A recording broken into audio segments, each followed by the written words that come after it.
Jerry Lee Lewis was the kind of rock star whose reputation seemed to stretch far beyond the confines of mere show business. If you can imagine the rawest, most unfiltered version of 1950s rock and roll rebellion, piano legs threatening to snap under a barrage of frenzied key pounding, microphone stands teetering on the brink of toppling, and a voice that could outshout any riot, that was Jerry Lee. Born in 1935, he crawled out of a poor corner of Faraday, Louisiana, into a world he was determined to set on fire. Maybe it was that small-town hunger propelling him, or maybe it was something inherent in his very being. But from the time he could form conscious thoughts, young Jerry Lee had music. He had it in the shape of an old upright piano that his parents, Elmo and Mamie, mortgaged part of their farm to buy, in the gospel hymns that reverberated through their local churches, in the boogie-woogie tunes he overheard from seedy juke joints he wasn't supposed to visit. There was an irrepressible energy radiating from him, a sense that the moment he touched a keyboard, sparks would fly. He was only 3 when tragedy first reached into his life. His older brother died after being struck by a drunk driver. Even at such a young age, Jerry Lee seemed to wrap pain in layers of boldness. He used that heartbreak as a fuel source, a constant undercurrent that might have blurred the line between living recklessly and living ferociously. As he got older, he found himself pulled between the straight-laced religious expectations of his family and the enticing world of after-hours joints. His father's hopes that he'd remain firmly in the fold of gospel music collided with Jerry Lee's increasing fascination with up-tempo, raucous rhythms. The outcome was a rebellious teenage Jerry Lee, banging out a gospel tune so frantically that his religious teachers kicked him out of school. Rock and roll was never known for politely coloring inside the lines, and neither was Jerry Lee. Eventually, he and his parents realized that if there was any modern mecca for the unbridled style of music he craved, it had to be Memphis. That was where Sun Records, Sam Phillips's famous studio, had transformed Elvis Presley into a national obsession. The Lewis family's determination trumped any notion of practicality. Elmo sold eggs by the dozen, 33 of them, to pay for the gas and supplies they needed just to get their boy in front of Sam Phillips. This was the same Sam Phillips who had discovered the likes of Elvis, Johnny Cash, and Carl Perkins, and he was always on the hunt for something raw and dangerous. Jerry Lee, with his unhinged piano style, certainly fit the bill, even if his first single didn't catch on. The second one, whole lot of shaking going on, lit up the airwaves like a flare in the night sky. It announced to the nation in no uncertain terms that a wild new talent had arrived, someone both mesmerizing and menacing, someone whose personal life would soon prove to be as reckless as his stage presence. The roots of that recklessness ran deeper than the music, all the way into his day-to-day choices. Legend has it that driving a Buick at breakneck speed, Jerry Lee once slammed into a horse. In a feat of near superhuman luck, he survived unscathed. The car might have been totaled, and the horse's fate was grim, but Jerry Lee walked away as if the rules of mortality simply didn't apply to him. Stories like that spread quickly, feeding his growing myth. This was a man who might plow through any obstacle, be it a horse, a stage prop, or a social taboo, and carry on as if nothing had happened. And for a little while the public adored him all the more. For this fearlessness, he was the original bad boy of rock, a piano-playing tornado in a time when pianos were supposed to be played demurely.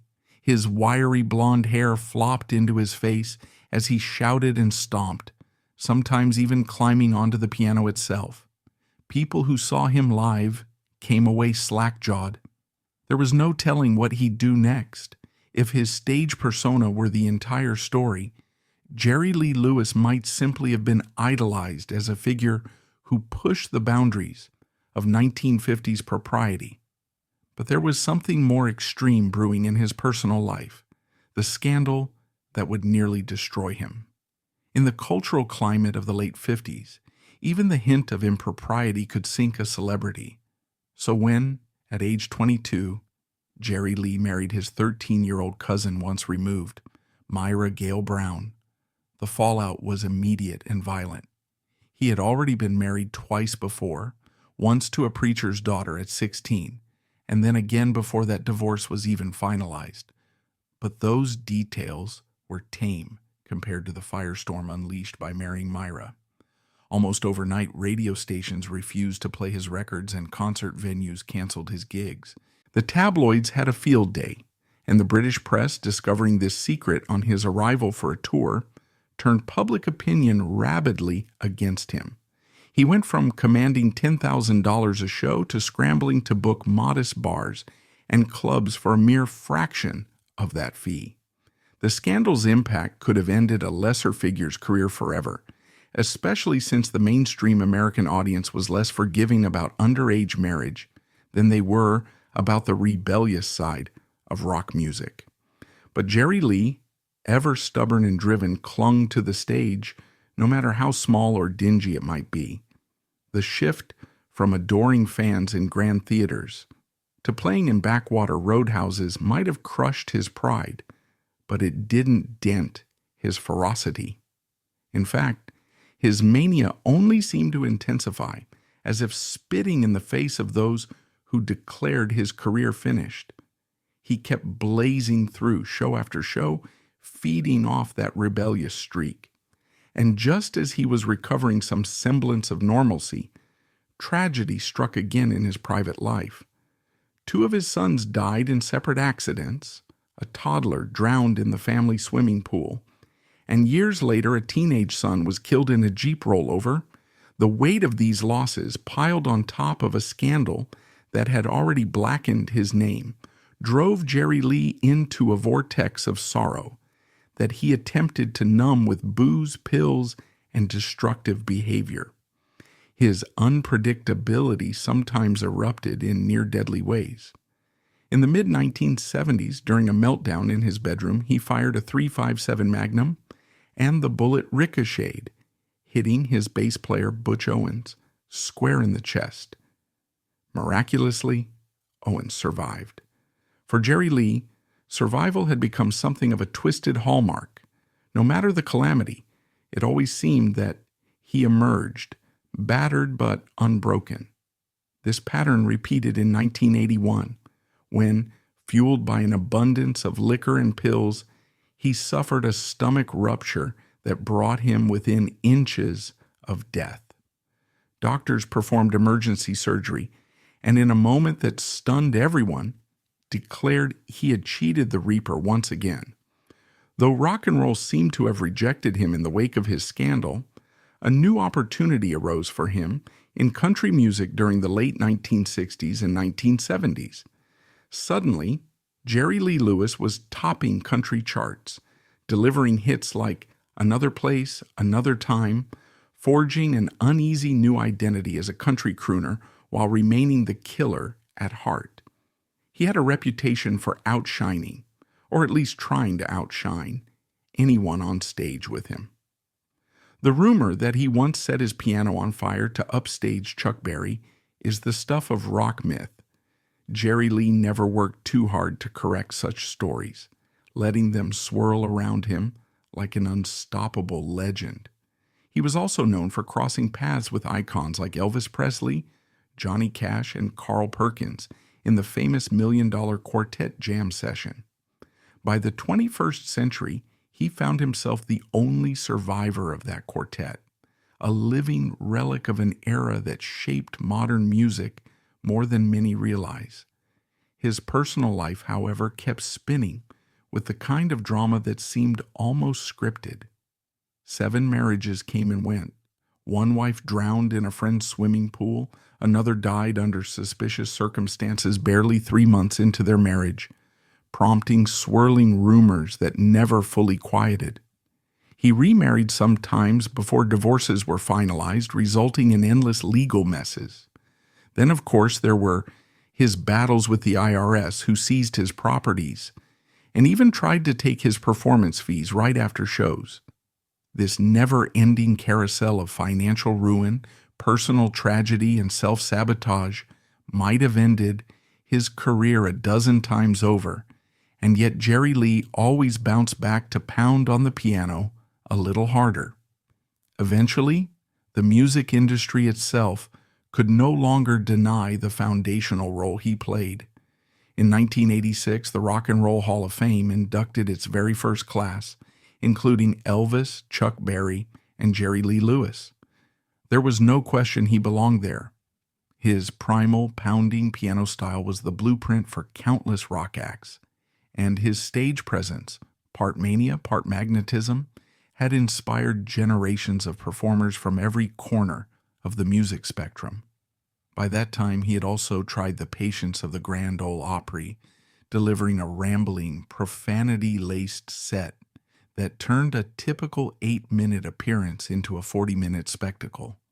More rock than country, more chaos than calm, Jerry Lee would not be invited back, but he continued to appear at other high-profile venues, a guaranteed source of unpredictability.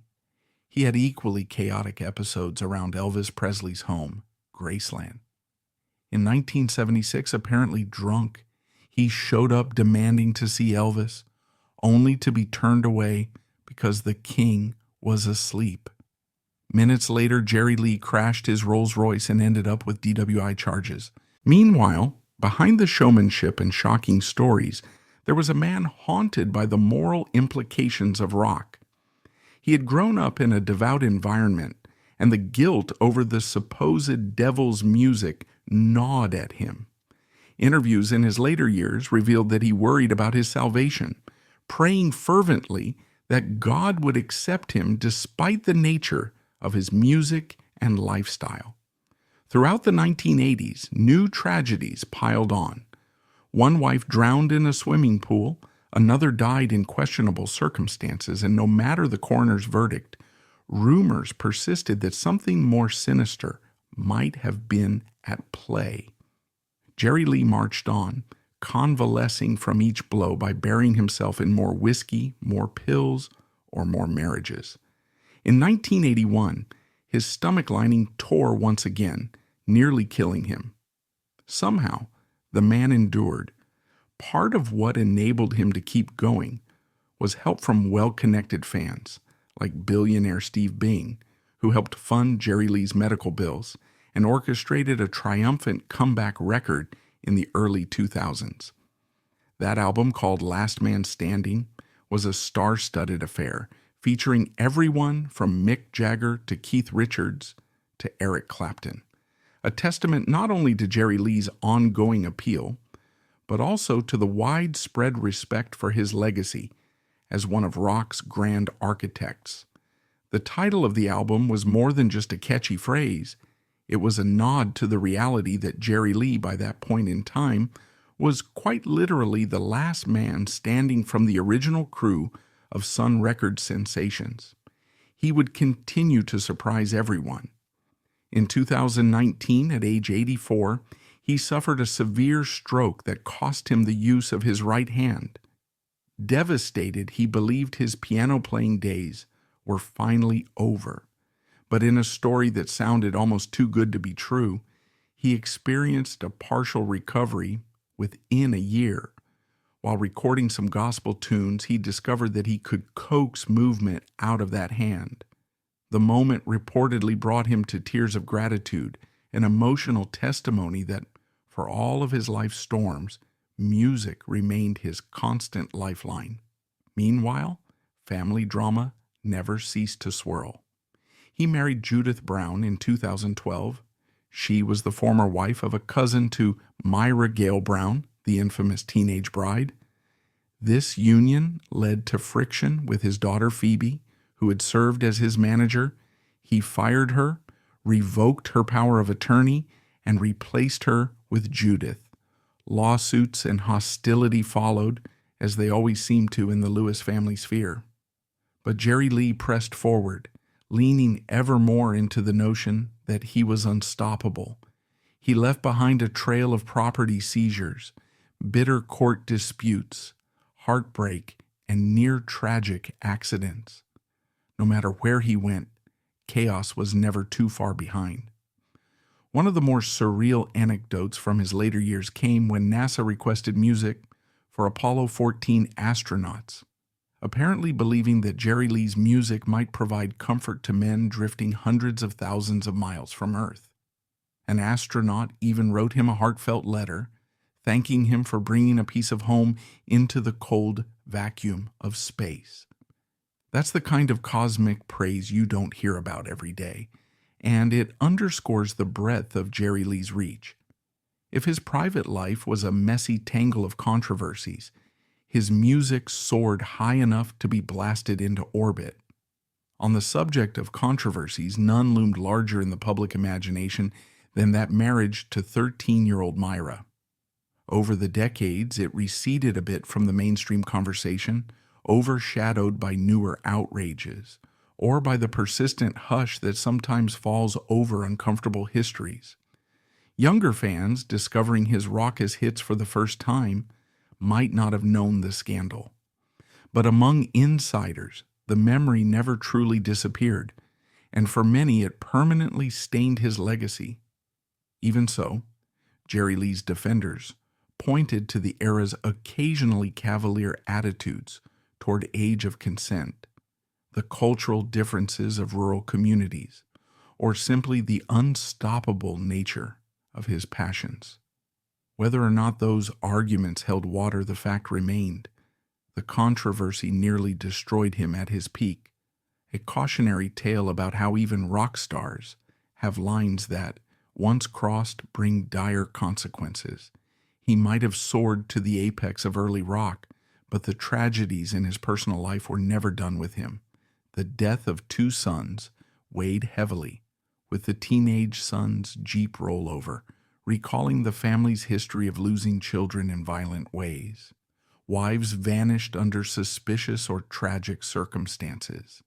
The unstoppable Jerry Lee found himself dancing with mortality more times than most of us can imagine. In that sense, it's not hard to understand his constant references to prayer and heaven, or his dread about the afterlife. He told interviewers, time and again, that he wondered if he had done too many wicked things in his life to be redeemed. And yet, for all his spiritual torment, Jerry Lee never truly left the stage. Even if he was blacklisted from certain venues or considered too hot to handle by certain promoters, he would pop up in any city that would have him, slamming down the keys and howling into the mic as though rock and roll were brand new again. Audiences who caught glimpses of him in his later years discovered that he still had that intangible spark, perhaps dimmed by age, but undeniably present. Some nights he'd channel his old mania, playing a country ballad one moment, and then seamlessly transitioning into a rock anthem the next, flashing that grin that told you he was enjoying every minute of defying expectations. Hollywood, too, tried to capture his story.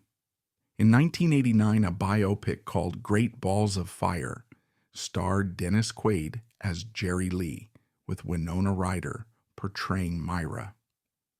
The real Jerry Lee had plenty of criticisms about the portrayal, claiming it made him look too crude or too unhinged, though one might argue that there are few ways to accurately depict a man who did everything from firing guns in his bedroom to crashing cars at Graceland without crossing into the realm of wild exaggeration.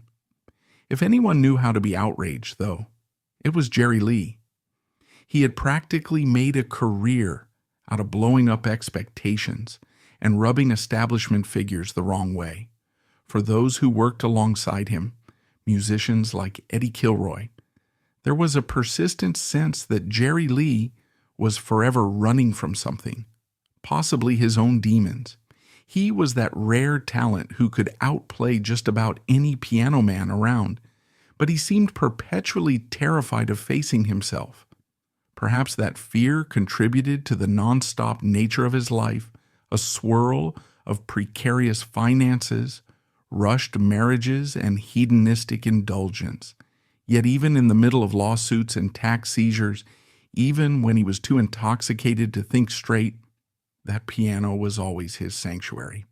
By the time he reached his 80s, one might have imagined that Jerry Lee would settle into a calmer phase. He did to an extent, but he also continued to shock. The stroke he suffered in 2019 threatened to end the saga, robbing him of the ability to play the instrument that defined his entire existence. However, much like every other calamity he encountered, he simply refused to accept defeat. That partial recovery was hailed as a small miracle, giving him the chance to record gospel songs. Ironic, perhaps, that the same style of church-based music that once nearly exiled him from a religious school was now offering him comfort in his twilight years. All the while, a lingering puzzle remained. Jerry Lee Lewis had racked up multiple #1 hits on the country charts, and yet the Country Music Hall of Fame stayed conspicuously silent about inducting him. Fans argued that he deserved the same recognition there that he had received from the Rock and Roll Hall of Fame. He himself occasionally voiced frustration about it. But then again, Jerry Lee was rarely short on frustration. He never lacked for a target to rail against, whether it was an unfair promoter or an entire institution that hadn't yet paid homage to his achievements. Late in his life, he mused that maybe his brand of rock and roll, which he always called the devil's music, was the reason that certain doors stayed closed to him. Some critics wrote him off as a relic of a past era. Others treated him as a living legend. Musicians and fans across genres, rock, country, blues, you name it, could trace a lineage back to him. It wasn't just the piano playing, but the attitude, the no-holds-barred showmanship, and that sense that anything could happen on stage, even in a world that sometimes glorifies unpredictability. Jerry Lee was something else entirely, the original, the genuine article.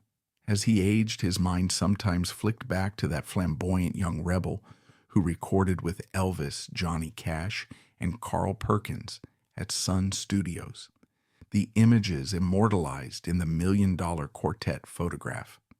He became the last surviving member of that informal group, watching from the vantage point of a battered survivor as the others passed into legend.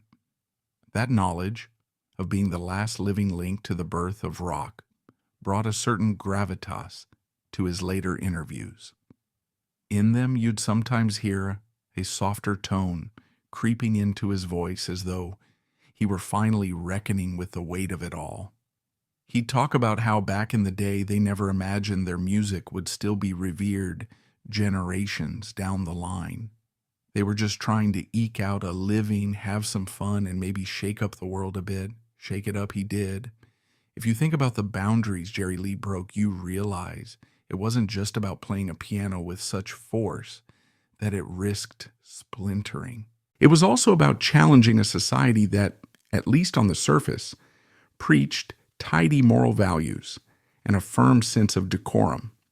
He did it with his uncensored style, with shows that blurred lines between the sacred and the profane, and with personal decisions so taboo that they got him exiled from polite company. He was a fully realized contradiction, a deeply spiritual man who believed rock might be sinful, yet he belted out hits that dripped with sin's allure. He seemed to crave acceptance, but also constantly acted out in ways guaranteed to push people away.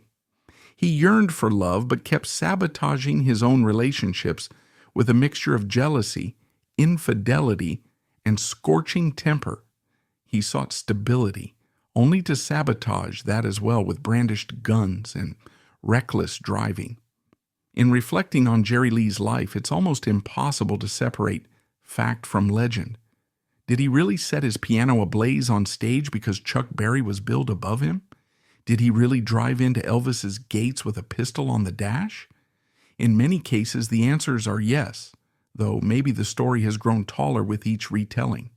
But that was precisely his allure, the sense that truth could be wilder than fiction, that some unstoppable force had taken human shape and marched across the American landscape for decades, leaving behind scorched stages, outraged moral guardians, battered finances, and an enduring legacy of rebellious music. He was reckless, yet enduring, scandalous, yet beloved. The Killer, as he was nicknamed, was said to have embraced the moniker from a bit of youthful slang with his buddies, but it also fit in a more metaphorical sense. He killed the old ways of playing piano, killed the idea that rock could be neat and polite, and sometimes nearly killed himself in the process. His complicated personality made him both a hero and a villain, depending on who was telling the story. But the music, that pounding, infectious, keyboard-driven explosion, remained a testament to his raw genius. His best songs still send shivers down the spine, reminding listeners that once upon a time, rock and roll was dangerous. He contributed the danger in ways that have seldom been replicated. That was the Jerry Lee Lewis who changed music forever, who merged boogie-woogie piano with the rebellious energy of rock, who refused to tone down his act to fit anybody's mold. The same wild streak that propelled him to greatness also dragged him through countless scandals and sorrows. In the end, his legacy is perhaps best seen as a mosaic of extremes: a pioneer who refused to bow, an artist who found redemption in music even as he courted damnation in life, a showman who cared more about giving the crowd an unforgettable experience than about preserving his own safety or dignity. He was and remains one of the most iconic figures in rock history, someone who carved his name into the story of American music with scorching intensity.